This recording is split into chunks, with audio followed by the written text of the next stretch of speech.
Capítulo 9. Assassino. O último verdadeiro mestre do talento a servir de tutor a pupilos de sangue real em Torre do Cervo não foi Galeno, como é frequente ver registrado, mas a sua predecessora, Solicitude. Ela esperara talvez tempo demais até selecionar um aprendiz. Quando escolheu Galeno, ela já desenvolvera a tosse que iria por fim à sua vida.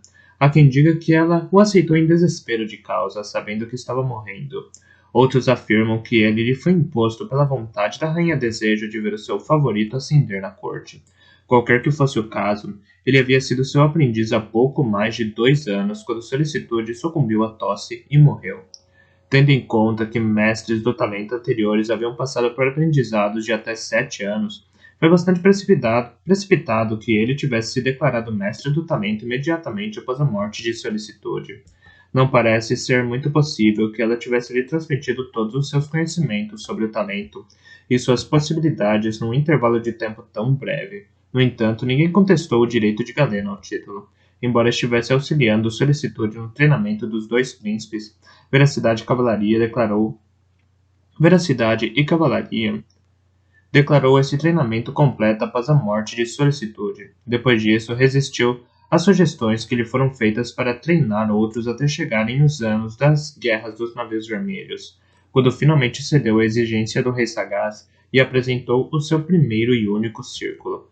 Ao contrário dos círculos tradicionais que selecionavam os seus próprios membros e líder, Galeno criou o seu a partir de estudantes escolhidos a dedo enquanto esteve vivo, manteve uma quantidade tremenda de controle sobre eles. Augusto, o líder nominal do círculo, viu o talento lhe ser arrancado num acidente durante uma missão ao Reino da Montanha.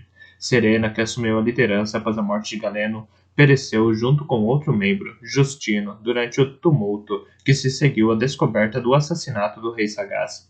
Vontade foi quem assumiu em seguida a liderança daquilo que veio a ser conhecido como Círculo de Galeno. A essa altura, restavam apenas 3 membros, o próprio Vontade, Emaranhado e Sedoura. Parece provável que Galeno tenha inculcado nos 3 uma inabalável lealdade a Majestoso, mas isso não evitou que entre eles existisse rivalidade pelo favor de Majestoso. Quando caiu o crepúsculo, já exploraram os terrenos exteriores da propriedade real de uma forma bastante exaustiva. Descobrira que qualquer um podia caminhar livremente pelas vias inferiores, usufruindo das fontes de jardins, das sebes de teixo e das castanheiras, e havia várias pessoas bem vestidas fazendo isso mesmo. A maior parte me olhava com austera reprovação, alguns com piedade, e um guarda de libré que encontrei me lembrou com firmeza que não era permitido mendigar no interior dos jardins do rei. Assegurei-lhe que viera apenas ver as maravilhas do que tantas vezes ouvira falar nas histórias. Ele, por sua vez, sugeriu que histórias sobre os jardins eram mais do que suficiente para a gente da minha laia, e me indicou o caminho mais direto para sair dos jardins. Agradeci-lhe com toda a humildade e me afastei. Ele ficou observando a minha partida até que o caminho me fez dar a volta em uma sebe e sair do seu campo de visão. A incursão seguinte foi mais discreta. Eu considerara brevemente a ideia de emboscar um dos jovens nobres que passeavam por entre as flores e ornamentos herbáceos e me servir das suas roupas, mas decidira não fazer isso. Era improvável encontrar alguém suficientemente esguio para que a sua roupa me servisse como devia ser, e as vestimentas elegantes que eles traziam pareciam precisar de montes de nós em fitas de cores alegres. Duvidava ser capaz de me enfiar numa daquelas camisas sem a ajuda de um criado, quanto mais despir uma de um homem inconsciente.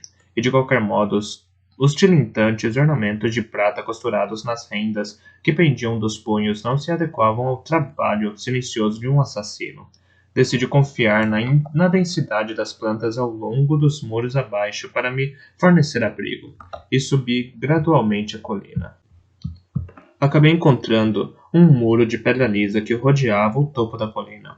A sua altura era só ligeiramente superior a que um homem alto poderia alcançar com um salto. Não me parecia que tivesse sido planejado como uma barreira séria. Não havia plantas ao longo dele, mas tocos de velhos troncos e raízes mostravam que antigamente fora embelezado com trepadeiras e arbustos. Perguntei a mim mesmo se teria sido majestoso que ordenou a sua limpeza. Por cima do muro conseguia ver as copas de numerosas árvores e ousei, portanto, contar com o abrigo que elas forneciam. Precisei da maior parte da tarde para fazer o círculo completo do muro sem ficar à vista. Havia nele vários portões. Um elegante portão principal tinha guardas de libré, saudando carruagens cheias de gente que entravam e saíam. Se eu tivesse roupas melhores, teria me arriscado a representar o papel de um criado, mas não me atrevi a tentar tal coisa com os meus farrapos de mendigo. Em vez disso, fiquei fora da vista dos guardas no portão e comecei a mendigar junto dos comerciantes que iam e vinham. Fazia-o em silêncio, simplesmente me aproximando deles de mãos estendidas em uma expressão suplicante.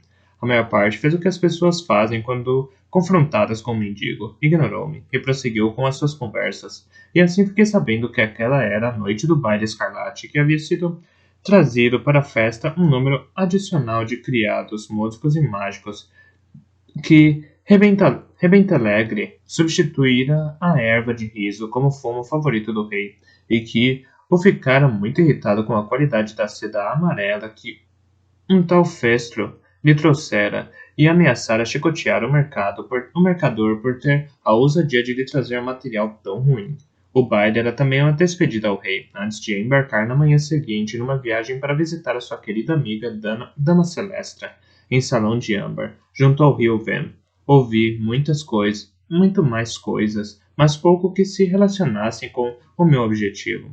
Acabei também obtendo um punhado de moedas de cobre pelo tempo gasto. Regressei a Valdefeira, descobri uma rua inteira dedicada à confecção de roupas. Na porta dos fundos da loja de festa encontrei um aprendiz varrendo. Dei-lhe vários cobres em troca de alguns pedaços de seda em vários tons de amarelo. Então procurei a mais humilde loja da rua, onde todas as moedas que possuía bastaram para comprar umas calças largas, um guarda-pó e um lenço para a cabeça semelhante àquele que o aprendiz usava. Troquei de roupa na loja.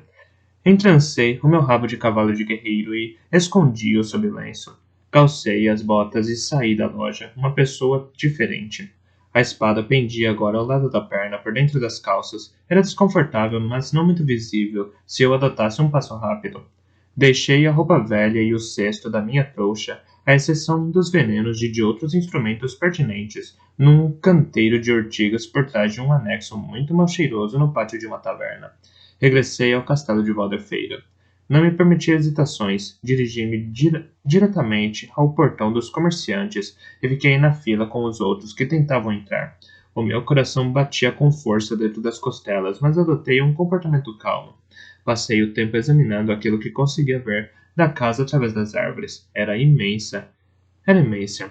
Antes eu me sentira espantado pela quantidade de terra arável que fora dedicada a jardins decorativos e caminhos. Agora via que os jardins eram apenas o pano de fundo para uma habitação que se estendia e erguia num estilo de casa que me era completamente estranho. Nada nela lembrava uma fortaleza ou castelo. Tudo era conforto e elegância. Quando chegou a minha vez, mostrei os pedaços de seda e disse que trazia as desculpas de Festro e algumas mostras que ele esperava que fossem mais do agrado do rei. Quando um guarda ríspido comentou que Festro vinha habitualmente em pessoa, eu respondi um tanto mal-humorado que o meu mestre achava que riscas ficavam melhor às minhas costas do que às suas, no caso de as amostras não agradarem ao rei.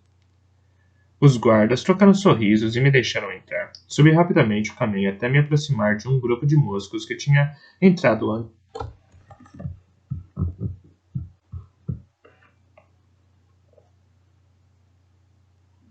Subi rapidamente o caminho até me aproximar de um grupo de músicos que tinha entrado antes de mim. Contornei atrás deles até os fundos do solar. Ajoelhei-me para amarrar de novo a bota, enquanto eles pediam instruções. Então me endireitei a tempo de segui-los para o interior. Dei por mim num pequeno átrio fresco e quase escuro depois do calor e luminosidade do sol da tarde. Segui-os ao longo de um corredor. Os menestréis conversavam e riam entre si enquanto se apressavam. Eu diminui o passo e fiquei para trás. Quando passei por uma porta que se escancarava para uma sala vazia, entrei e fechei-a silenciosamente atrás de mim.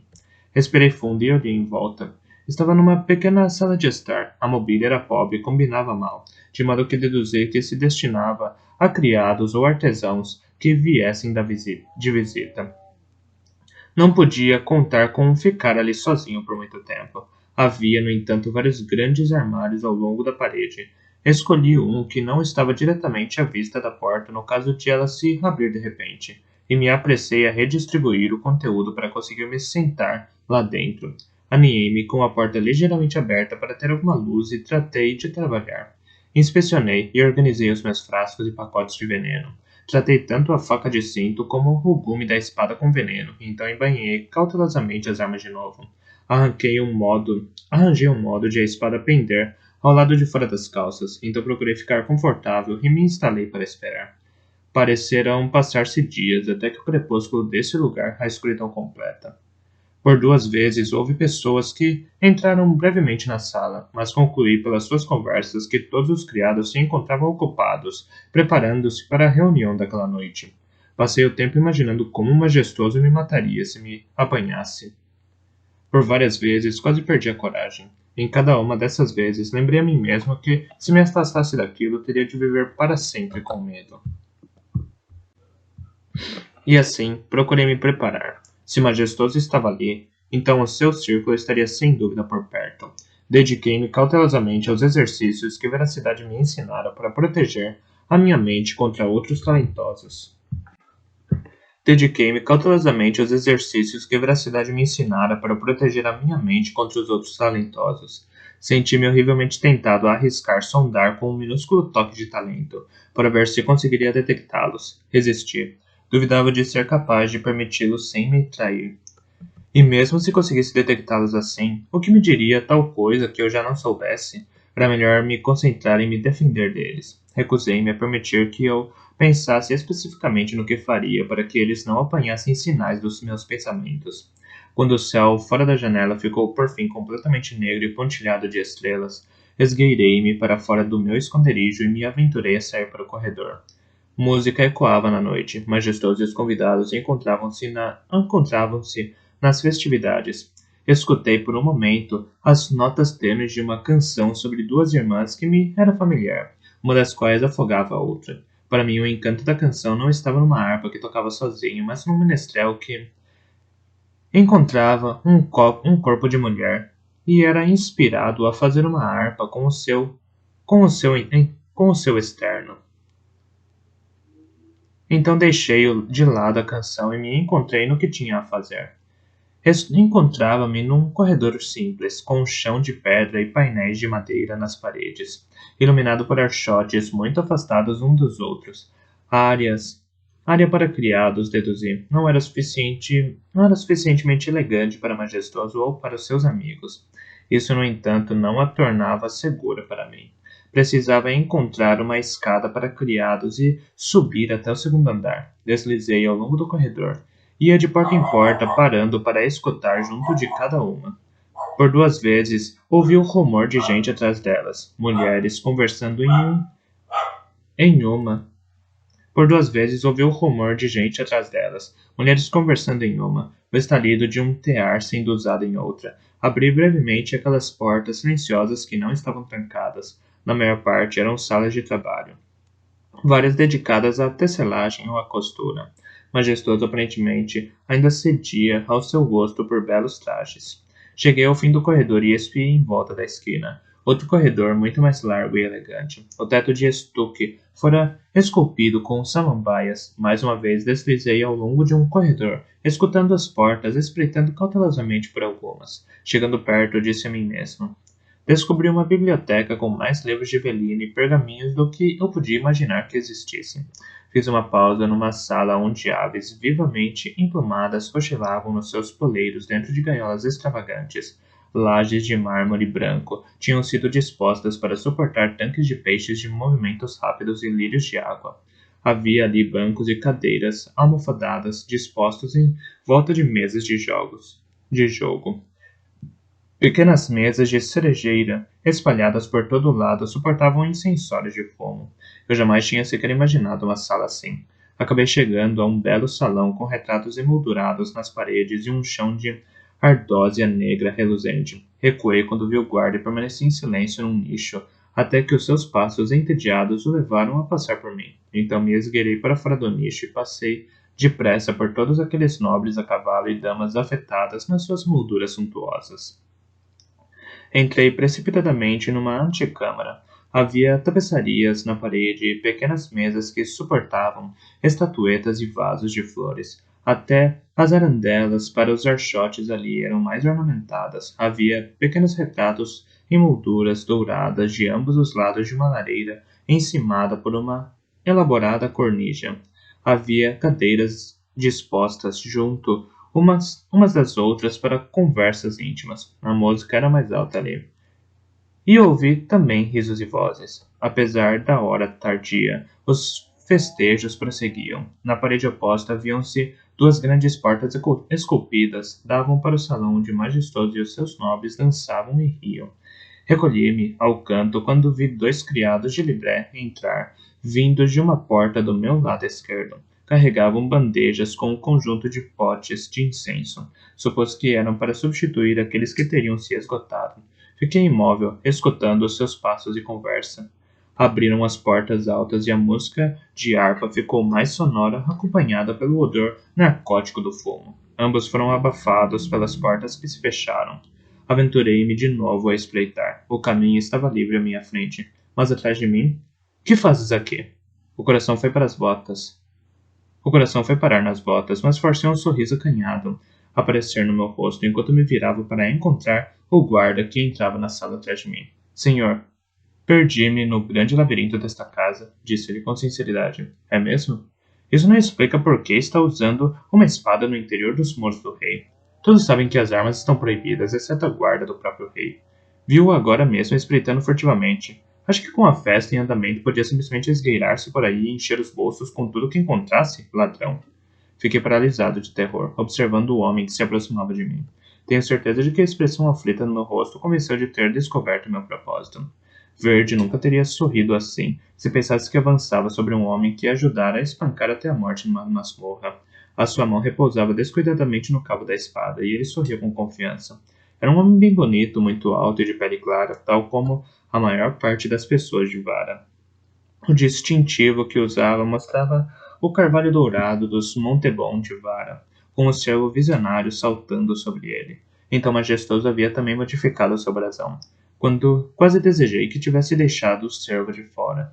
Uma parte de mim reparou em todas essas coisas, enquanto outra parte voltava a viver o pesadelo de ser erguido pelo colarinho da camisa e endireitado, apenas para que aquele homem pudesse me bater e me atirar mais uma vez no chão. Não era Dardo, aquele que quebrara o meu nariz. Não. Verde viera depois dele, espancando-me até perder os sentidos uma segunda vez, depois de Dardo ter me deixado num estado ruim demais para que conseguisse me manter de pé sozinho. Ele havia se agitado acima de mim na ocasião, e eu me encolhera e recuara. Tentara em vão me afastar dele, engatinhando pelo frio chão de pedra que estava salpicado com meu sangue. Lembrei-me das pragas que ele proferira em tom risonho a cada vez que tivera de me levantar para que pudesse bater de novo em mim. Pelas tetas de Eda, resmunguei para mim mesmo. Com essas palavras, o medo morreu em mim. Vejamos o que você tem nessa bolsa, exigiu ele, e aproximou-se mais.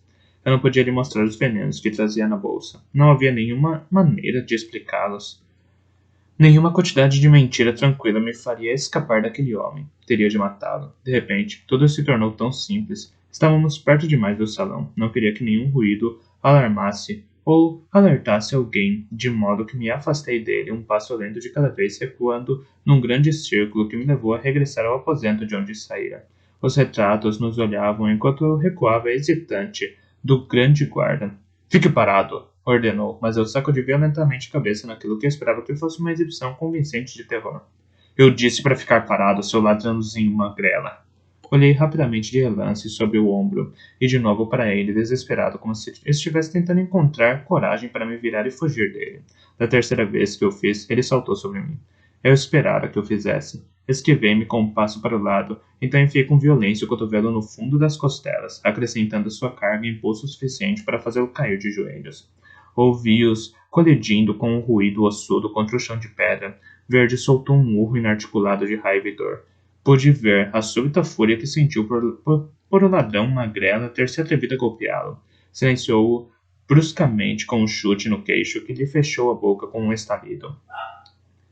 Silenciei-o bruscamente com um chute no queixo que lhe fechou a boca com um estalido. Senti-me grato por ter voltado a calçar as minhas botas. Antes de ele ter tempo de soltar outro som, eu já desembainhara a faca e lhe cortara a garganta.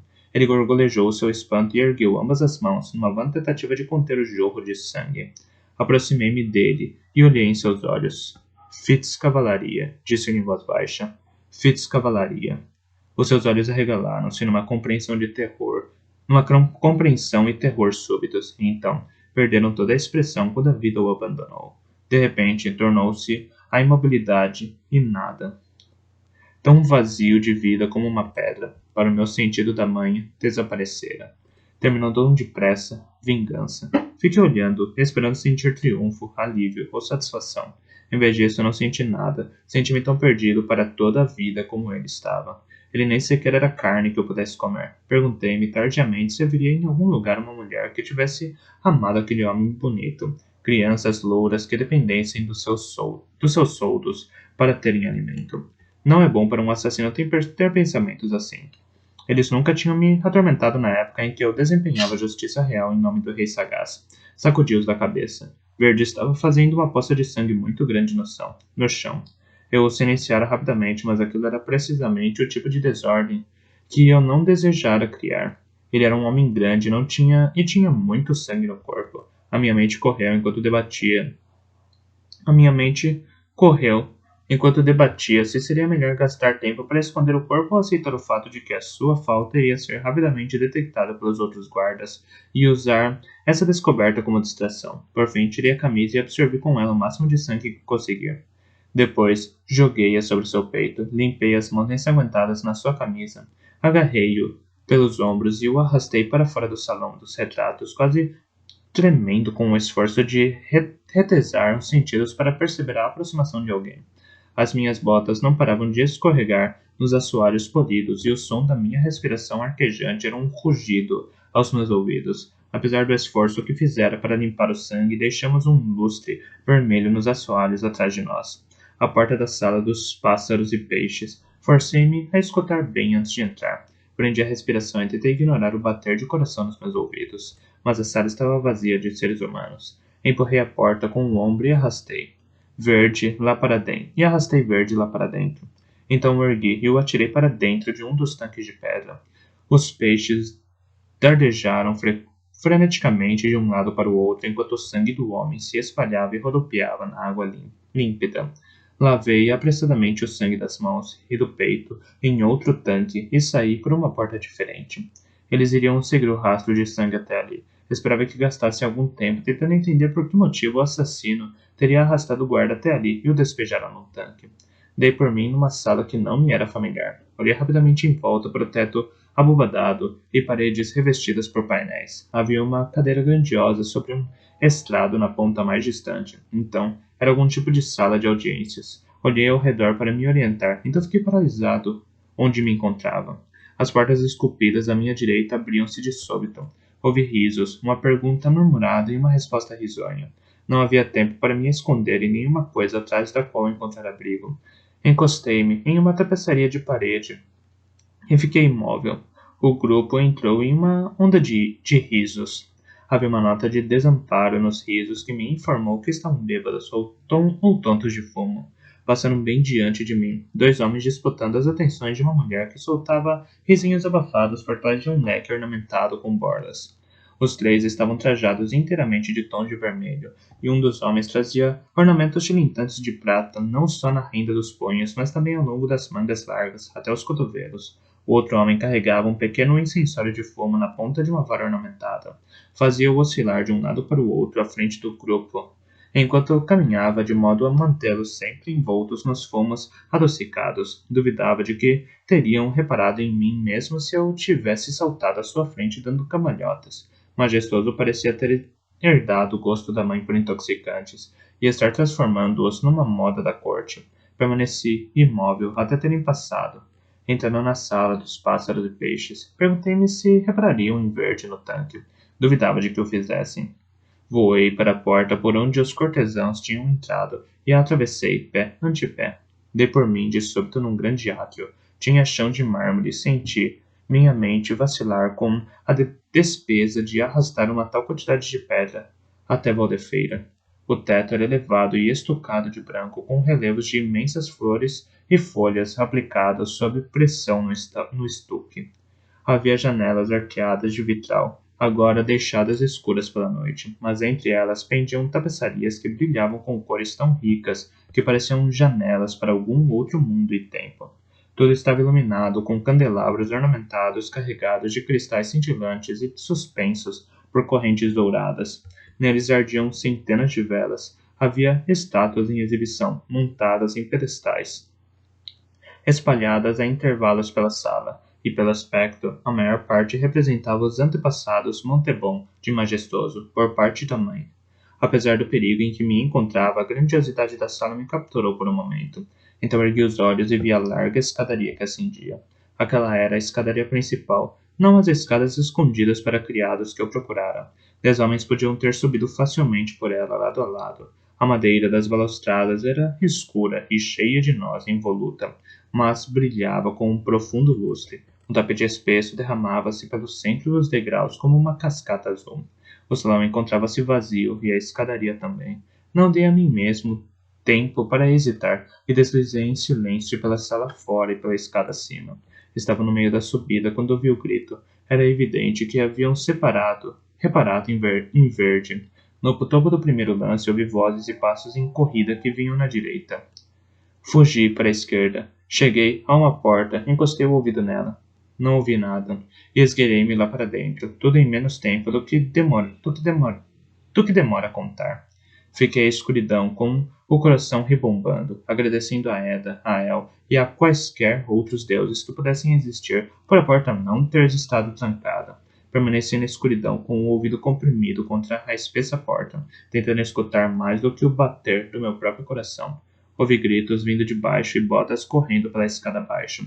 Passou-se um momento ou dois e vi uma voz autoritária gritando ordens. Deslizei para um local onde a abertura da porta me esconderia, pelo menos temporariamente, e esperei de respiração silenciada com as mãos tremendo. O medo ergueu-se em mim como um negrume súbito ameaçando me dominar. Senti o chão balançando sob meus pés e me agachei rapidamente para evitar desmaiar. O mundo rodopiou à minha volta.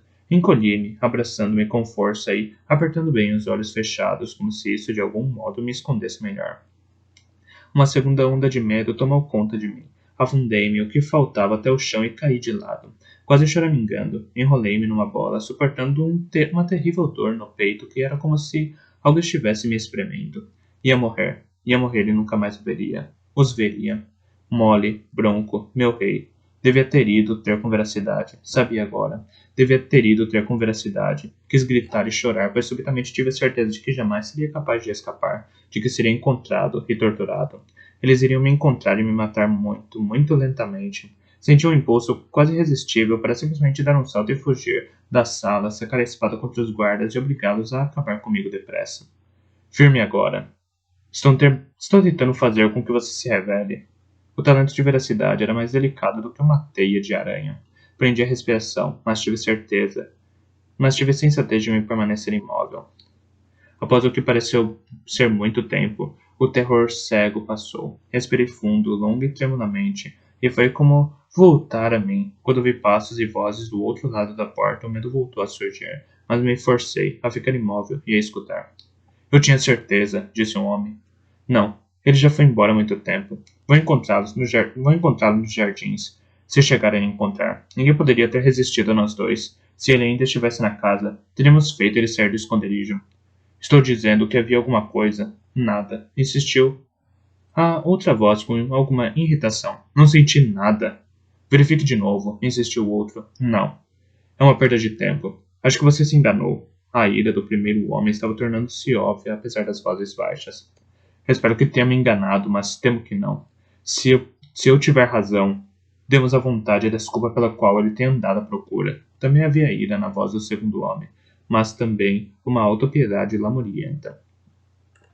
À procura de uma desculpa? Esse não. Fala mal de nós ao rei em cada oportunidade.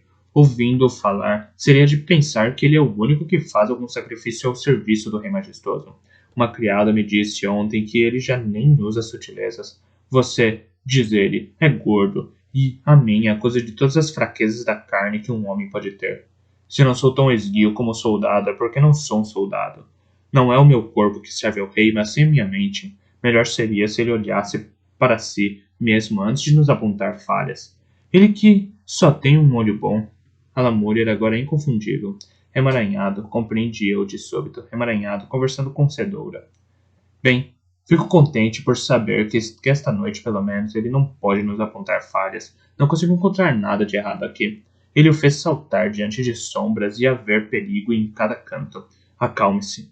Isso agora é tarefa para os guardas, não para nós. Provavelmente acabarão descobrindo que aquilo foi feito por um marido ciumento ou por outro guarda. Ouvi dizer que Verde ganhava nos dados com uma frequência um pouco excessiva. Talvez tenha sido por isso que ele foi deixado na sala de jogos. Então, se me der licença, vou voltar para junto da bela companhia da qual você me distraiu. Então vá, se é só nisso que consegue pensar, disse o Lamoriento, num tom mal-humorado. Mas quando você tiver um momento, acho que seria sensato nos reunirmos. Após um momento, Emaranhado acrescentou. Estou quase decidido a ir até ele agora mesmo, fazer com que o problema seja dele. Você só acabará fazendo o papel de tolo. Quando você se preocupa tanto assim, está apenas cedendo à influência dele. Deixe-o lançar os seus avisos e predições terríveis e passar cada momento de sua vida em guarda. A julgar pelo que ele diz, a vigilância dele é tudo o que o rei precisa. Tenta instilar em nós esse medo. Os nossos tremores provavelmente dão grande satisfação a ele. Guarde com cuidado esses pensamentos. Ouvi um conjunto de passos afastando-se vivamente. O rugido dos meus ouvidos atenuou-se um pouco. Após algum tempo, ouvi o outro homem partir, caminhando mais pesadamente e resmungando consigo mesmo. Quando deixei de conseguir ouvir os seus passos, senti como se um grande peso tivesse sido tirado de cima de mim. Engoli em seco e debati meu próximo passo. Uma luz tênue infiltrava-se pelas grandes janelas. Consegui distinguir a armação de uma cama, com os cobertores puxados para trás, a fim de exporem os lençóis brancos. Não estava ocupada. Via-se a forma escura de um guarda-roupa no canto, e perto da cama uma mesinha suportava uma bacia e um jarro. Forcei-me a me acalmar. Respirei longa e firmemente, então me ergui silenciosamente. Lembrei a mim mesmo que precisava encontrar o quarto de Majestoso. Suspeitava de que deveria ficar naquele andar com os aposentos dos criados nos pisos superiores da casa. A furtividade me levara até ali, mas talvez agora fosse o momento de ser mais ousado. Atravessei o quarto até o guarda-roupa do canto e o abri em silêncio. A sorte voltara a me favorecer. Aquele aposento pertencia a um homem. Vasculhei os trajes ao toque, tateando em busca de um tecido que parecesse servir. Tinha de trabalhar depressa, pois supôs que o legítimo dono estava na festa lá embaixo e poderia regressar a qualquer momento. Descobri uma camisa de cor clara, muito mais complicada nas mangas e colarinho do que eu desejaria, mas quase com o comprimento suficiente nos braços. Consegui me enfiar nela em um par de perneiras mais escuras que ficaram folgadas demais em mim. Prendi-as com um cinto e esperei que não me caíssem de um modo muito estranho. Encontrei um pote de pomada aromática, penteei o cabelo para trás com os dedos untados de pomada e voltei a prendê-los num rabo de cavalo, renunciando ao lenço de comerciante. A maior parte dos cortesãos que eu vira até ali usava o cabelo em cachos oleosos semelhantes a majestoso, mas alguns dos mais jovens mantinham o cabelo amarrado atrás da cabeça. Tateei em várias gavetas, descobri um tipo qualquer de medalhão preso em uma corrente e o coloquei no pescoço. Havia um anel grande demais para o meu dedo, mas isso pouco importava. Passaria na inspeção de um olhar casual. Eu esperava não atrair mais do que isso. Eles estariam à procura de um homem sem camisa e com calças de tecido grosseiro que combinassem com a camisa ensanguentada que abandonara. Atrevi-me a ter esperança de que estivessem à procura dele no exterior. Fiz uma pausa na soleira. Respirei fundo e então abri lentamente a porta. O corredor estava vazio e eu saí do quarto. Uma vez à luz, não gostei de descobrir que as perneiras eram de um verde escuro e a camisa de um amarelo amanteigado. Bem, não era mais espalhafatoso do que eu já vira ser usado, mas seria difícil que eu conseguisse me misturar com os convidados daquele baile escarlate. Deixei resoluto a preocupação de lado e avancei corredor afora, caminhando descontraído, mas determinado, em busca de uma porta que fosse maior e mais ornamentada do que as outras. Experimentei com ousadia a primeira que encontrei e vi que estava destancada.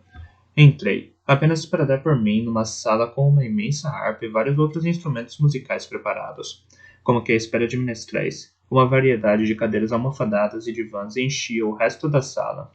Todos os quadros mostravam aves canoras. Sacudi a cabeça, desconcertado pelas infinitas riquezas daquela única casa. Prossegui a busca. O meu nervosismo fez com que o salão se estendesse sem fim na minha frente. Forcei-me a caminhar de um modo calmo e confiante. Passei por portas atrás de portas, experimentando cautelosamente algumas delas. As da minha esquerda pareciam ser quartos de dormir, ao passo que as da direita eram salas maiores, bibliotecas, salas de jantar e similares. Em vez de arandelas, o corredor era iluminado por velas protegidas. As tapeçarias das paredes eram ricamente coloridas, e em intervalos havia nichos com vasos de flores ou pequenas estatuetas. Não consegui evitar compará-las com as fortes paredes de pedra de Torre do Cervo. Perguntei-me quantos navios de guerra poderiam ter sido construídos e tripulados com o dinheiro que fora gasto para ornamentar aquele ninho elegantemente emplumado. A ira que senti alimentou a minha competência. Iria encontrar os aposentos de Majestoso. Passei por mais três portas. Então cheguei a uma que parecia promissora. Era uma porta dupla de carvalho dourado, e o carvalho era o símbolo de vara, e o símbolo de vara encontrava-se embutido nela. Encostei rapidamente o ouvido na porta e não ouvi nada. Com cautela, experimentei a maçaneta polida. A porta estava trancada. A minha faca era uma ferramenta pouco adequada para aquele tipo de trabalho. O suor ensopou as costas da camisa amarela antes de a tranca ceder aos meus esforços. Entreabri a porta e deslizei lá para dentro, trancando-a logo atrás de mim. Aqueles eram com certeza os aposentos de Majestoso. Não o seu quarto. Não. Mas, apesar disso, lhe pertencia. Examinei rapidamente a sala. Havia nada menos que 4 grandes guarda-roupas, 2 encostados em cada parede lateral, com um espelho alto no meio de cada conjunto. A porta delicadamente esculpida de um dos guarda-roupas estava aberta, ou talvez fosse a pressão da roupa que nele se encontrava que não permitia que fosse bem fechado. Outros trajes pendiam de ganchos e cabides espalhados pela sala ou estavam dobrados em cima de cadeiras. Um conjunto de gavetas trancadas numa pequena arca provavelmente conteria joias. Os espelhos entre os guarda-roupas eram enquadrados por 2 castiçais cujas velas ardiam agora bem gastas nos seus encaixes. 2 pequenos incensórios para fuma estavam dispostos de ambos os lados de uma cadeira que se encontrava diante do outro espelho. Por trás e de um dos lados da cadeira, uma mesa continha escovas, pentes, potes de pomada e frascos de perfume. Uma estreita espiral de fumo cinzento ainda se erguia de um dos incensórios. Franzi o nariz diante do odor doce dela. E comecei a trabalhar. Fitz, o que está fazendo? A mais tênue das perguntas vinda de veracidade. Justiça. Não coloquei mais do que um sopro de talento no pensamento. Não tive certeza se a apreensão que senti de repente seria minha ou de veracidade. Deixei de lado e me virei para minha tarefa. Era frustrante. Havia pouco ali que fosse um veículo seguro para os meus venenos. Eu podia tratar a brilhantina, mas era mais provável que matasse quem quer que lhe tratasse do cabelo do que majestoso.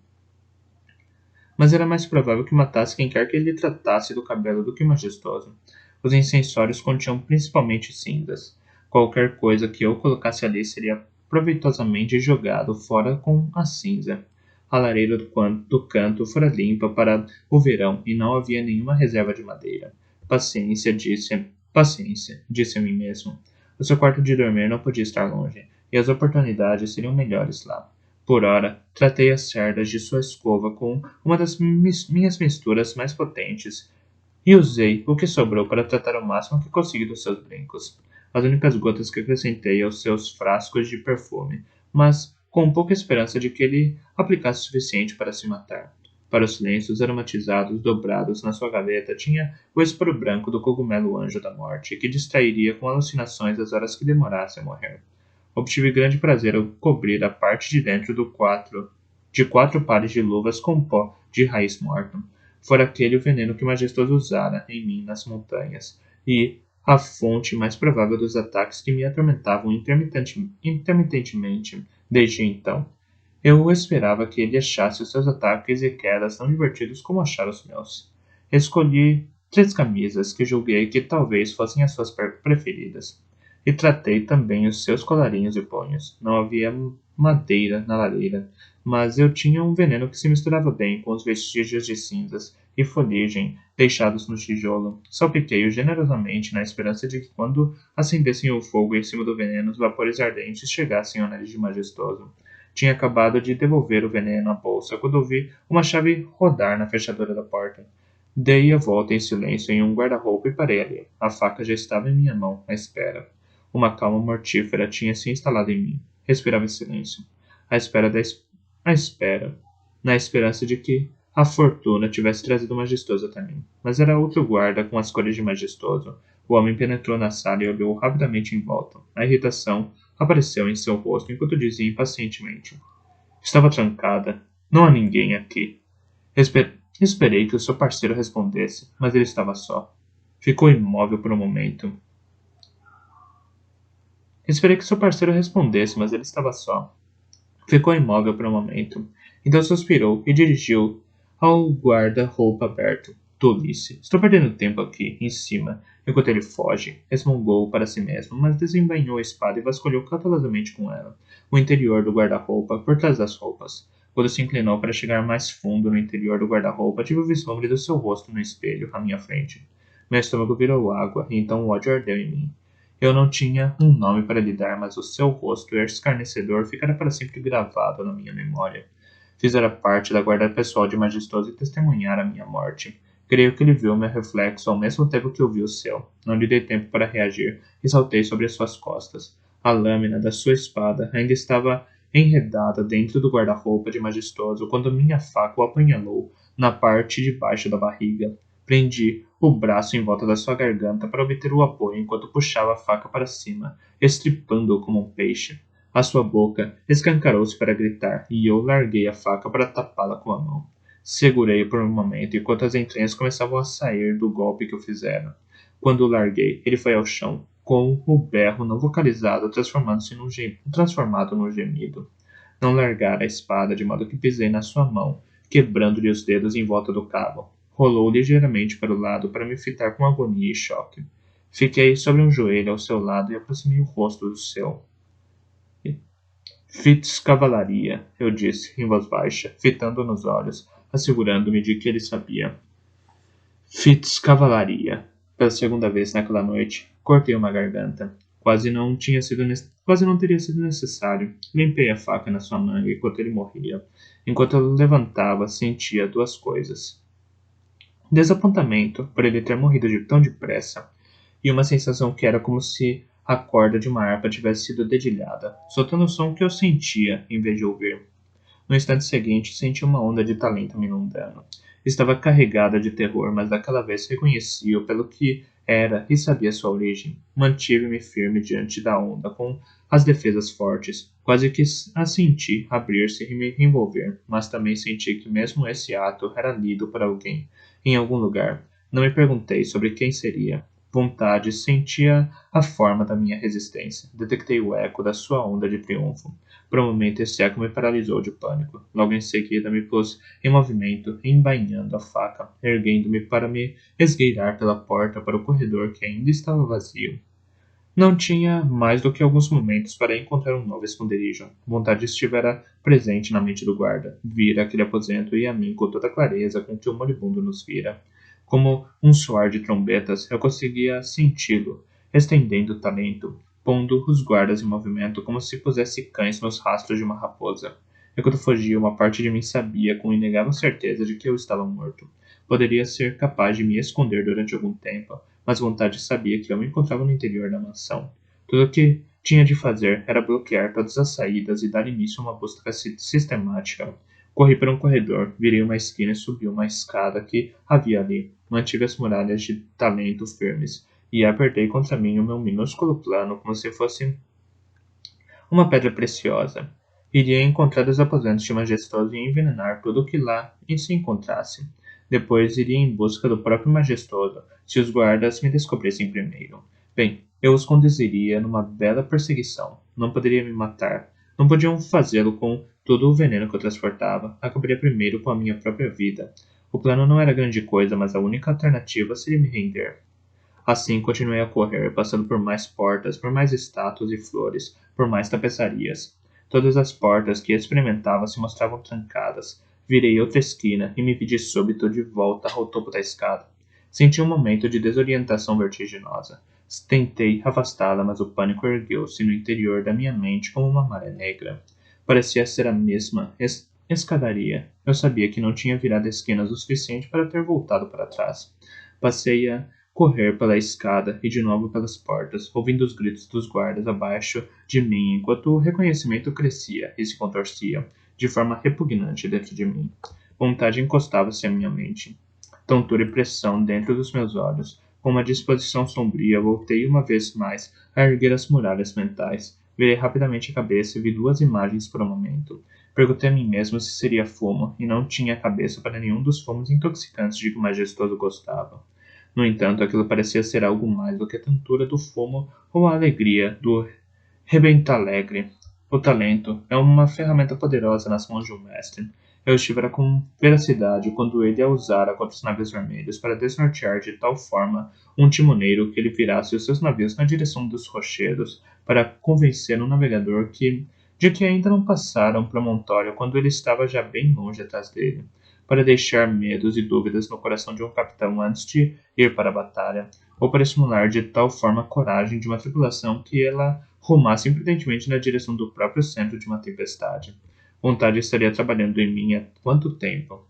Teria ele me atraído até ali para aquele encontro, convencendo-me sutilmente de que nunca escaparia, de que nunca esperaria a minha vinda? Forcei-me a parar junto da porta seguinte. Mantive-me firme, concentrei-me na fechadura da porta enquanto trabalhava nela. Não estava trancada. Esgueirei-me para dentro, fechando a porta atrás de mim. Um tecido azul encontrava-se sobre uma mesa à minha frente, pronto para ser costurado. Eu já estava naquela sala. Tive um momento de alívio, mas logo controlei. Não. Aquela sala encontrava-se no piso térreo. Eu estava no primeiro andar, não estava? Atravessei rapidamente a sala até a janela. Parei a um dos lados dela, enquanto espreitava para fora. A extensão iluminada por archotes dos jardins do rei encontrava-se muito abaixo de mim. Conseguia ver o branco do grande caminho de entrada, brilhando na noite. Havia carruagens percorrendo, e criados de libré voavam de um lado para o outro, abrindo portas. Damas e cavalheiros, em extravagantes trajes, a rigor vermelhos, partiam em massa. Deduzi que o fim de veracidade causa... Deduzi que o fim de verde causara um dano considerável ao baile de majestoso. Havia guardas de libré nas portas, regulando quem podia partir e quem tinha de esperar. Absorvi tudo isto num relance e compreendi também que estava muito mais alto do que pensara. E, no entanto, eu tivera certeza de que aquela mesa e os trajes azuis à espera de serem costurados estavam na ala dos criados do piso térreo. Bem, não era de todo improvável que o majestoso tivesse dois conjuntos diferentes de roupa azul a serem costurados. Não havia tempo para tirar aquilo a limpo. Tinha de encontrar o seu quarto. Senti uma estranha exultação quando me esgueirei para fora da sala e voltei a voar pelo corredor afora, uma palpitação que não era muito diferente da de uma boa caçada, que me apanhassem, se conseguissem. Cheguei subitamente a um T no corredor e parei por um momento confuso. Não parecia ajustar-se ao que eu vira do edifício no exterior. Olhei para a esquerda e depois para a direita. O lado direito era consideravelmente mais imponente, e as grandes portas duplas no fim do corredor estavam decoradas com o carvalho dourado de vara, como que para me impelir, ouvi vozes enfurecidas vindas de uma sala em algum lugar à minha esquerda. Fui para a direita, sacando a faca enquanto corria. Quando eu cheguei às grandes portas duplas, coloquei em silêncio a mão na maçaneta, esperando encontrá-la bem trancada, mas a porta cedeu facilmente ao giro para dentro sem ruído. Era quase fácil demais. Deixei de lado essas apreensões e me esgueirei para dentro, de faca desembainhada. A sala que se abriu diante de mim estava escura, à exceção de duas velas que ardiam em castiçais de prata na prateleira da lareira. Deslizei para o interior daquilo que era claramente a sala de estar de majestoso. Uma segunda porta encontrava-se escancarada, revelando o canto de uma cama aberta por magníficos cortinados e, atrás dela, uma lareira com uma pilha de lenha pronta para ser acesa. Fechei suavemente a porta atrás de mim e avancei para dentro da sala.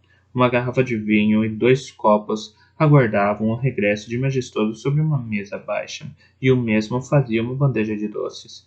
O incensório que se encontrava ao seu lado estava cheio de fumo em pó, esperando ser aceso quando ele regressasse. Era a fantasia de um assassino. Quase não conseguia decidir por onde começar. É assim que se faz, compreende?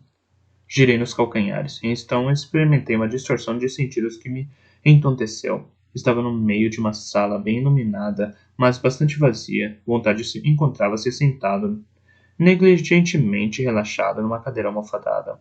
Um copo de vinho branco esperava numa mesa ao seu lado. Cedura e emaranhado o flanqueavam, ostentando expressões de irritação e derrota. Apesar de ansiar por fazê-lo, não conseguia tirar os olhos deles. Vamos, bastardo. Olhe para trás. Não vou atacá-lo. Será uma pena racionar uma armadilha dessas para alguém como você, só para que morresse antes de apreciar a totalidade de seu fracasso. Vamos, olhe para trás. Virei lentamente o corpo todo para conseguir olhar para trás com um mero movimento de olhos. Desaparecera. Tudo desaparecera. Nada de régia, sala de estar, nada de cama de dossel, ou garrafa de vinho, nada. Uma sala simples e vazia, provavelmente para ser dividida pelas aias de várias damas. 6 guardas de libré estavam em silêncio, mas atentos. Todos tinham espadas desembainhadas. Os meus companheiros parecem pensar que uma torrente de medo é capaz de fazer qualquer homem sair da toca, mas eles, claro, não experimentaram a sua força de vontade tão completamente quanto eu. Espero que aprecie a sutileza que eu utilizei, assegurando apenas que você estava vendo precisamente aquilo que mais desejava ver. Olhou para a Cedoura e emaranhado. Ele tem muralhas como vocês nunca experimentaram, mas uma muralha que não cede diante de um valiente pode ser derrotada pelo suave entrelaçar da era. Voltou a desviar a atenção para mim. Você teria sido um oponente de valor, se na sua presunção não tivesse sempre me subestimado. Eu ainda não havia dito uma palavra. Encarei todos eles, deixando que o ódio que me enchia me fortalecesse as muralhas de talento. Todos eles tinham mudado desde que os vira pela última vez. Emaranhado, outrora um carpinteiro bem musculoso, mostrava os efeitos de um bom apetite e da falta de exercício. O traje de cedouro ofuscava o homem que se encontrava no seu interior. Fitas e enfeites engrinaldavam a vestimenta como se fossem flores numa macieira primaveril, mas vontade, sentado entre os outros na sua cadeira, mostrava a maior mudança de todas. Estava inteiramente vestido de azul escuro, com um traje cujo corte preciso fazia com que parecesse mais refinado do que a roupa de cedoura. Uma única corrente de prata, um anel de prata na mão, brincos de prata. Eram esses os seus únicos ornamentos. Só restavam um dos seus olhos escuros, outrora tão terrivelmente penetrantes. O outro estava profundamente afundado na órbita, mostrando-se renevoado nas profundezas, como um peixe morto num tanque sujo. Sorriu para mim, quando me viu olhando para o olho. Indicou, com um gesto, uma lembrança do nosso último encontro. Aquilo que você tirou no meu rosto. O que quer que tenha sido. Uma pena, eu disse, com toda sinceridade. Pretendia que esses venenos matassem o majestoso, não que deixassem você meio cego. Vontade soltou um suspiro afetado. Outra admissão de traição.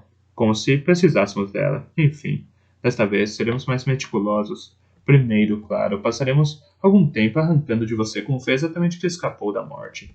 Um pouco de tempo para isso, e mais o tempo que o rei majestoso achá-lo divertido.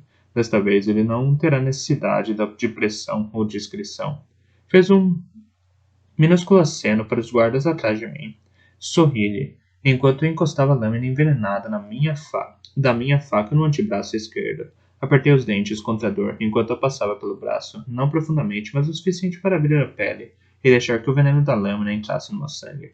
Vontade levantou-se de um salto, chocado, enquanto Cedoura e Emaranhado observavam, horrorizados e repugnados. Passei a faca para a mão esquerda e puxei a espada com a direita. Agora estou morrendo, disse-lhe sorrindo. Provavelmente morrerei muito em breve. Não tenho tempo a desperdiçar e nada a perder. Mas ele tivera razão, sempre subestimara. Sem saber como, dei por mim enfrentando não os membros do círculo, mas 6 guardas de espadas desembainhadas. Matar-me era uma coisa. ser retalhado até a morte, enquanto aqueles contra os quais eu desejava vingança observavam era outra. Girei, e senti uma onda de tentura quando o fiz, como se fosse a sala e não eu que se movesse. Ergui os olhos para descobrir os espadachins ainda na minha frente. Virei-me mais uma vez e mais uma vez experimentei uma sensação de oscilação. A fina linha de sangue ao longo do meu braço começara a arder. A minha oportunidade de fazer alguma coisa quanto à vontade, emaranhada e sedura, estava fugindo para entre os meus dedos, enquanto o veneno se espalhava pelo meu sangue. Os guardas avançavam contra mim sem pressas, espalhando-se em meio círculo e me empurrando à frente como se eu fosse uma ovelha desgarrada. Recuei, olhei sobre o ombro e tive o mais fugaz dos vislumbres dos membros do círculo. Vontade estava de pé, um passo ou dois à frente dos outros, com uma expressão aborrecida no rosto. E fora até ali, na esperança de matar majestoso. Mas mal conseguira aborrecer o seu homem de confiança com o meu suicídio. Suicídio? Em algum lugar bem fundo dentro de mim, Veracidade estava horrorizado. Melhor do que a tortura. Menos do que um sopro de talento nesse pensamento. Mas juro que senti vontade de ir tateando atrás dele. Garoto. Pare. Isso é loucura. Saia daí. Venha até mim. Não posso. É tarde demais. Não há maneira de fugir. Solte-me, só irá se revelar a eles. Revelar-me? O talento de veracidade ribombou de súbito na minha mente, como um trovão numa noite de verão, como ondas de tempestade sacudindo uma falésia de xisto argiloso. Já ouvira fazer aquilo, irritado. Iria gastar toda a sua força do seu talento num único esforço, sem pensar no que poderia lhe acontecer depois. Senti vontade hesitando, então mergulhar naquele talento num único esforço, sem pensar no que poderia lhe acontecer depois. Senti vontade hesitando, então mergulhar naquele talento, tentando chegar à veracidade e lhe sugar as forças. Estudem esta revelação, seu ninho de víboras. O meu rei libertou a sua cólera. O talento de veracidade fora uma explosão, como uma força que nunca tinha encontrado em parte alguma. Não foi dirigida contra mim, mas mesmo assim caí de joelhos. Ouvi saudoura e emaranhado gritos guturais de terror. Por um momento, a minha cabeça e sentidos clarearam e vi a sala como sempre fora, com os guardas dispostos em ordem de batalha entre mim e o círculo. Vontade estava estatelado, sem sentidos no chão. Talvez só eu tivesse sentido a grande onda de força que me salvar custara a veracidade. Os guardas cambaleavam, murchos como velas ao sol. Rodopiei. Vi a porta atrás de mim abrir-se para deixar entrar mais guardas. 3 passos me levariam até a janela. Venha até mim! Não me restara qualquer alternativa naquela ordem. Estava impregnada no talento que cavalgava e foi impressa a fogo no meu cérebro, fundindo-se a minha respiração e o bater do meu coração. Eu precisava ir até veracidade. Era um grito de comando e agora de necessidade. O meu rei sacrificara suas reservas para me salvar. Havia cortinas pesadas tapando a janela e espesso vidro esperalado atrás delas. Nem uma coisa nem outra me deteve quando me atirei para o ar, do outro lado, esperando que pelo menos houvesse lá embaixo arbustos que me amparassem em parte da queda. Porém, em vez disso, colidi com a terra entre estilhaços de vidro, uma fração de momento mais tarde. Saltar esperando cair pelo menos um andar de uma janela do piso térreo. Durante uma fração de segundo, considerei a forma completa como vontade me enganara. Então levantei cavaleante, ainda agarrado à faca e à espada, e saí em disparada. A propriedade não estava bem iluminada fora da ala dos criados. Abençoei a escuridão e fugi. Ouvi gritos atrás de mim e em seguida emaranhado gritando ordens. Estariam no meu rastro dentro de momentos. Não escaparia dali a pé. Desviei-me para a escuridão mais sólida dos estábulos. A partida dos convidados do baile puseram o estábulo em atividade. A maior parte dos cavalariços em serviço estaria provavelmente do outro lado, à frente da mansão, conduzindo cavalos. A porta do estábulo estava completamente aberta. As portas do estábulo estavam completamente abertas ao suave ar da noite, e havia lanternas acesas lá dentro. Entrei correndo, quase derrubando uma cavalariça. Ela não podia ter muito mais de 10 anos. Era magricela e sardenta e cambaleou para trás, guinchando ao ver as armas desembainhadas que eu trazia. Vou só levar um cavalo, disse-lhe para tranquilizá-la. Não vou machucá-la. Ela recuou enquanto eu embainhava a espada e em seguida a faca. De repente, rodou sobre si mesma. Mãos! Mãos! Fugiu guinchando o nome dele. Não tive tempo para dedicar um pensamento àquilo. As três cocheiras A 3 cocheiras de mim vi um cavalo negro de majestoso que me olhava com curiosidade por cima da manjedoura. Abordei-o calmamente, estendi a mão para lhe esfregar o focinho e fazer com que se lembrasse de mim. Talvez 8 meses tivessem se passado desde a última vez que me farejara, mas eu o conhecia desde que fora parido. Mordiscou meu colarinho, fazendo-me cócegas no pescoço com os pelos do focinho. Vamos, Seta, vamos. Vamos fazer um pouco de exercício noturno. Como nos velhos tempos, hein, amigo? Abri a sua cocheira, agarrei o cabresto e levei-o para fora. Não sabia para onde a menina fora, mas não conseguia mais ouvi-la. Seta era alto e não estava habituado a ser montado em pelo. Saltitou um pouco quando eu subi no seu dorso lustroso. Mesmo no meio de todo aquele perigo, senti um prazer penetrante em estar de novo a cavalo. Agarrei-me à sua crina, apertei os calcanhares para que avançasse. Ele deu 3 passos, então parou diante do homem que lhe bloqueava a passagem. Baixei os olhos para o rosto incrédulo de Mãos. Tive de sorrir diante da sua expressão chocada. Sou eu, Mãos. Tenho de levar um cavalo emprestado, senão eles me matam, outra vez. Acho que talvez esperasse que ele se risse e me fizesse sinal para passar. Porém, apenas me encarou, ficando cada vez mais mais branco, até que eu achei que ele ia desmaiar. Sou eu! Fitz! Não estou morto! Deixe-me sair, Mãos! Ele deu um passo para trás. Minha Eda! Exclamou. Eu pensei que ele certamente atiraria a cabeça para trás e gargalharia, mas ele sibilou. Magia dos animais! Então girou nos calcanhares e fugiu para a noite, berrando. Guardas! Guardas! Talvez tenha perdido 2 segundos olhando de boca aberta. Senti uma dor dentro de mim, como não sentia desde que Molly me deixaram. Os anos de amizade, a longa rotina cotidiana de trabalho em conjunto nos estábulos. Tudo varrido num momento de terror supersticioso. Era injusto, mas me senti chocado pela sua traição. Uma frieza ergueu-se em mim, mas esporei Seta e mergulhei na escuridão. Aquele bom cavalo, tão bem treinado por Bronco, confiava em mim.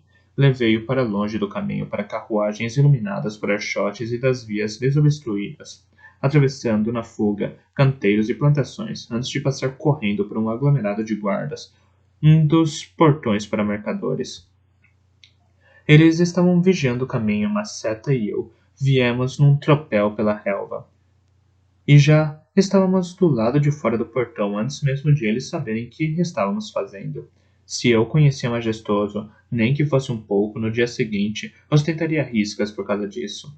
Para além do portão, voltamos a cortar caminho pelos jardins. Eu consegui ouvir sons de perseguição atrás de nós. Seta respondeu muito bem aos meus joelhos e peso para um cavalo habituado à rédea. Convenci-o a atravessar uma sebe e a sair para uma estrada noturna. Convenceu a atravessar uma sebe e a sair por uma estrada secundária. Deixamos os jardins do rei para trás e mantivemos o galope enquanto atravessávamos a seção mais fina da cidade, por ruas de paralelepípedos onde ainda ardiam archotes, mas rapidamente deixamos para trás também as casas elegantes. Passamos como um trovão por estalagens ainda iluminadas para os viajantes, por lojas escuras e de persianas corridas para a noite, com os cascos de Seta batendo ruidosamente no barro das estradas. Tarde como era, havia pouco movimento nas ruas. Corremos por elas, tão livres quanto o vento. Deixei-o ir mais devagar quando chegamos à seção plebeia da cidade. Ali os archotes estavam espaçados a intervalos maiores, e alguns já haviam se apagado. Apesar disso, Seta sentiu a minha urgência e manteve um ritmo respeitável. Uma vez ouvi outro cavalo a grande velocidade, e por um momento pensei que a perseguição nos encontrara. Mas depois o mensageiro passou por nós, viajando na direção oposta, sem sequer diminuir o ritmo a que seu cavalo seguia. Continuei a avançar, temendo sempre ouvir vozes atrás de nós, respirando o som das trombetas. Quando já começava a pensar que havíamos escapado dos perseguidores, descobri que Valdefeira tinha um último horror a me apresentar. Entrei naquilo que antigamente fora o grande mercado circular de Valdefeira. Nos primeiros dias da cidade, fora ali o seu coração, um maravilhoso grande mercado aberto por onde se podia vagar e encontrar em exibição bens-vindos de todos os cantos do mundo conhecido. Nunca fui capaz de descobrir com exatidão como degenerara disso, até se tornar a arena do Rei Majestoso, sob apenas que, quando atravessei o grande círculo aberto do mercado, Seta resfolegou diante do cheiro de sangue velho das pedras sob os seus cascos. O velho cadafalso e os pelourinhos ainda se encontravam lá, agora relevados para proveito da multidão, junto com outros dispositivos mecânicos cuja utilidade eu não tinha qualquer vontade de compreender. Sem dúvida que os da nova arena do rei teriam uma crueldade ainda mais imaginativa. Apertei os joelhos contra a seta e passei por tudo aquilo com um estremecimento gelado e uma prece a Eda para ser poupado daqueles horrores. Então, um fio de sensação contorceu-se pelo ar, enrolou-se em volta dos meus pensamentos e curvou-se. Durante um momento de sobressalto, pensei que vontade tentava chegar até mim com o talento e procurava me levar à loucura. Contudo, eu tinha as muralhas de talento tão robustas quanto sabia erguê-las, e duvidava de que vontade ou qualquer outra fosse capaz de usar o talento tão depressa depois da explosão de veracidade.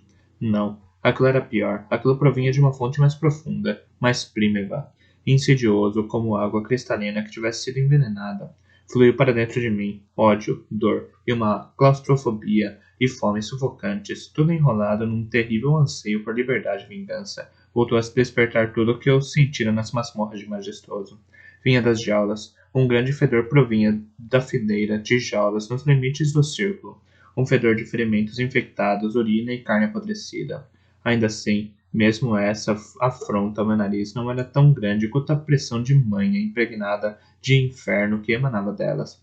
As jaulas continham animais enlouquecidos, as criaturas que eram mantidas para atacar os criminosos humanos e os forjados que Majestoso atirava contra elas. Havia um urso fortemente amordaçado, apesar das barras atrás das quais passeava. Havia dois grandes gatos de uma espécie que eu nunca vira, sofrendo uma agonia de dor devido às presas que tinham partido e às garras que haviam quebrado inutilmente nas garras, e que apesar disso continuavam ainda a batalhar contra suas prisões. Havia um imenso touro negro com uma grande extensão de chifres. A carne deste último animal encontrava-se cravejada de dardos, com fitas, afundados em ferimentos gangrenados que expeliam pus e pelo, pelo abaixo. A sua infelicidade me atordoava, clamando por alívio, mas não precisei parar para ver as pesadas correntes e trancas que fechavam cada uma das jaulas. Se tivesse uma gásua, podia ter tentado arrombar as fechaduras. Se tivesse carne ou cereais, podia tê-los libertado com veneno, mas eu não tinha nenhuma dessas coisas, e ainda possuía menos tempo, de modo que passei por eles e continuei a avançar até que a onda da sua loucura arrebentou e me encharcou. Puxei as rédeas, não podia deixá-los para trás. Mas, venha até mim, a ordem corria por mim, gravada ao talento. Desobedecer-lhe não era suportável. Encostei os calcanhares ao agitado seta e deixei-os para trás, somando à conta de Majestoso mais uma dívida que um dia eu o faria pagar. A luz verdadeira foi finalmente nos encontrar nos arredores da cidade. Nunca imaginara que Valdefeira fosse tão grande. Chegamos a um córrego lento que alimentava o rio. Fiz seta parar e depois desmontei e levei-o até a margem. Deixei-o beber um pouco. Caminhei com ele por algum tempo e depois deixei-o beber mais. Durante todo esse tempo, a minha mente fervilhou com 1000 pensamentos.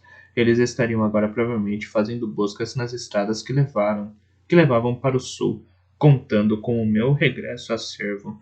Eu tinha agora uma boa dianteira. Desde que mantivesse em movimento, tinha boas chances de escapar. Lembrei-me da trouxa que escondera astuciosamente e que nunca seria recuperada. As roupas de inverno, o cobertor, o manto, tudo perdido para mim. Perguntei de súbito a mim mesmo se Majestoso culparia Mãos por eu ter roubado o cavalo. Não parava de me lembrar da expressão nos olhos de Mãos antes de fugir de mim. Dei por mim sentindo-me contente por não ter cedido à tentação de ir em busca de Molly. Já era suficientemente duro de ver aquele horror e repugnância no rosto de um amigo. Nunca quereria vê-los nos olhos dela. Voltei a recordar a surda agonia dos animais que a manha me levara a testemunhar. Esses pensamentos foram afastados pela frustração que sentia por o atentado contra Majestoso ter sido frustrado e pelo desejo de saber se eles conseguiriam detectar os venenos que eu usara na sua roupa. Você ainda poderia ter sucesso em matá-lo. E, acima de tudo, trovejando através de mim, a ordem de veracidade. Venha até mim, dissera ele. E eu não conseguia parar de ouvir essas palavras. Uma pequena parte de minha mente estava obcecada com elas, atormentando-me até aquele momento para que não perdesse tempo pensando ou bebendo, para que simplesmente voltasse a montar a cavalo e ir até ver a cidade, pois ele precisava de mim, pois ele me ordenara.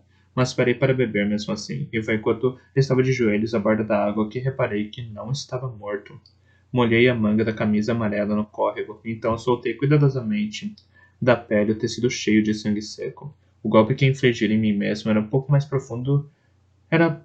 profundo, pouco mais do que um longo arranhão pelo braço acima. Estava dolorido e tinha um aspecto ruim, mas não parecia envenenado. Lembrei-me tardiamente de que naquela noite usara por 2 vezes a faca para matar e que a limpara pelo menos uma vez. O certo era que não restassem nela mais do que vestígios de veneno quando me cortara. Como uma alvorada que despontava, a esperança cintilou de repente para mim. Eles estariam à procura de um corpo na beira da estrada ou de um homem envenenado escondido em alguma parte da cidade, já doente demais para montar a cavalo. Todo o círculo vira eu me envenenar e deve ter detectado a minha completa crença na minha morte iminente. Poderiam convencer o majestoso de que eu estava moribundo? Eu não confiava nisso, mas podia ter essa esperança. Voltei a montar prosseguir caminho a boa velocidade. Passamos por fazendas, searas e pomares. Passamos também por agricultores que levavam as colheitas para a cidade nas suas carroças. Eu seguia com o braço apertado ao peito, olhando diretamente em frente. Era só questão de tempo até que alguém se lembrasse de interrogar as pessoas que entravam na cidade. Era melhor desempenhar o meu papel. Ao fim de algum tempo, começamos a ver extensões de terra inculta, com ovelhas ou aragares espalhados por ela em pleno pasto. Pouco depois do meio-dia, fiz o que sabia de que tinha de fazer. Desmontei junto à margem coberta de arbustos de um riacho, deixei que Seta voltasse a beber, e depois virei-lhe a cabeça para a volta-feira. De volta aos estábulos, garoto, disse-lhe. De volta aos estábulos, garoto, disse-lhe, e quando não se moveu, lhe dei uma bela palmada no lombo. Vamos, volte, para mãos. Volte para mãos. Diga a todos que eu estou morto em algum lugar.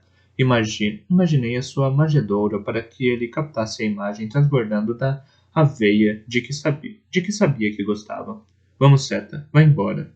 Ele resfregou para mim com curiosidade, mas então afastou-se devagar. Fez uma pausa para me olhar na esperança de que eu o seguisse e apanhasse. Vá! Gritei-lhe e bati com o pé no chão. Assustou-se com isso e partiu no seu trote alto, sacudindo a cabeça. Quase nem estava cansado quando regressei ao estábulo sem cavaleiro. Quando regressasse ao estábulo sem cavaleiro, talvez acreditassem que eu estava morto. Talvez perdessem mais tempo em busca de um cadáver em vez de me perseguirem. Era o melhor que eu podia fazer para induzi-los ao erro. E era certamente melhor do que seguir à vista de todos montado no cavalo do próprio rei. O ruído dos cascos de Seta afastava-se. Perguntei a mim mesmo se algum dia voltaria a montar um animal tão elegante. O que dirá possuir um? Não parecia provável. Venha até mim. A ordem ainda ecoava no interior da minha mente. Estou indo, murmurei a mim mesmo, depois de caçar algo para comer e dormir um pouco. Mas estou indo. Abandonei a estrada e segui o riacho para o interior da vegetação mais densa. Tinha um longo e cansativo caminho a percorrer com um pouco mais do que a roupa que trazia vestida.